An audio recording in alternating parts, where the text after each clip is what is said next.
On to pumps, the thing that generates all of this energy.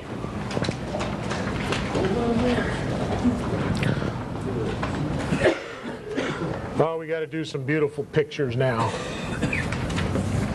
We'll take a look at a real standard setup. We'll set a pump here by a stream where we have to lift water up into it.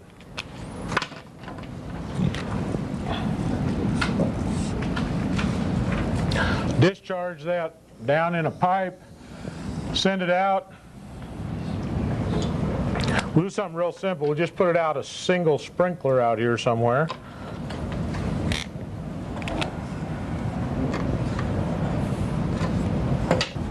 At our nice 24-degree angle, maximum range, of course. Now, water surface is the blue. Good color. We have a certain amount of energy that has to be lifted up by the pump. From the center line of the pump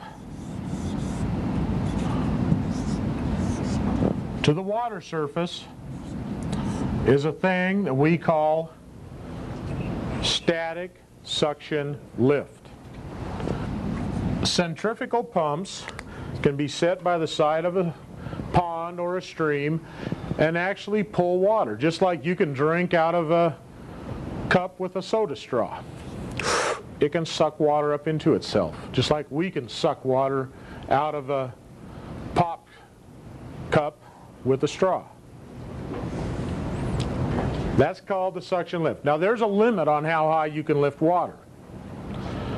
At sea level, at atmospheric pressure, you can only suck about 33 to 34 feet if you could pull a perfect vacuum.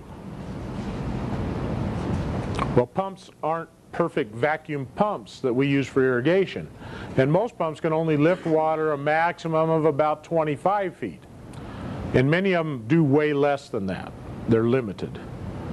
So the net positive suction head is what we call the lift, is going to be somewhat restricted. These pumps are not perfect vacuum pumps. So they can only lift so much, just like we can only drink so much with a soda straw. I mean, theoretically, you could walk outside and put a soda straw down to the next floor out here and take a drink.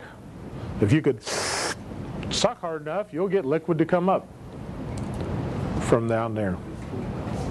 And if you have enough ability to suck, you can pull it almost 34 feet up, like about 3 stories in a building. That's the maximum lift you have available. But that is called static suction lift, that from the water level to the center line of the pump. Now most other styles of pumps actually have the impeller down in the water. So if the impeller is already down in the water, you don't have any suction lift. It's submerged. A turbine pump or a submersible pump, they already have the impellers are down in the water, so we don't have to fight that battle. But with a centrifugal pump, we have to deal with that issue. Okay? And many pumps are centrifugal because they're inexpensive. That's the real benefit of a centrifugal pump. It's the least expensive pump you can buy for the money. In most cases, where it will work. You know, if you have a well and the water level is 100 feet deep, you cannot use a centrifugal pump. It can only lift water about 25 feet, so all of a sudden you have an impossible situation. But if you're pumping out of a pond and you have a regulated water surface, centrifugal pump works great. That is part of the elevation that we're having to fight. The other is the static discharge head. And that is the elevation from the center line of the pump to the exit point of the sprinkler. This elevation right here, and that is called the static discharge head.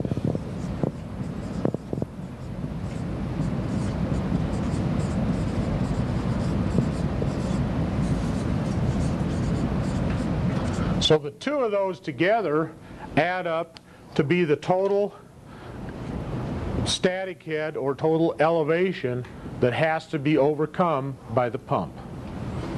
So you sum up from the water surface to the exit point of the sprinkler, whatever that total distance is, from here to here, that's your total elevation. And we use the word head because everything is called head.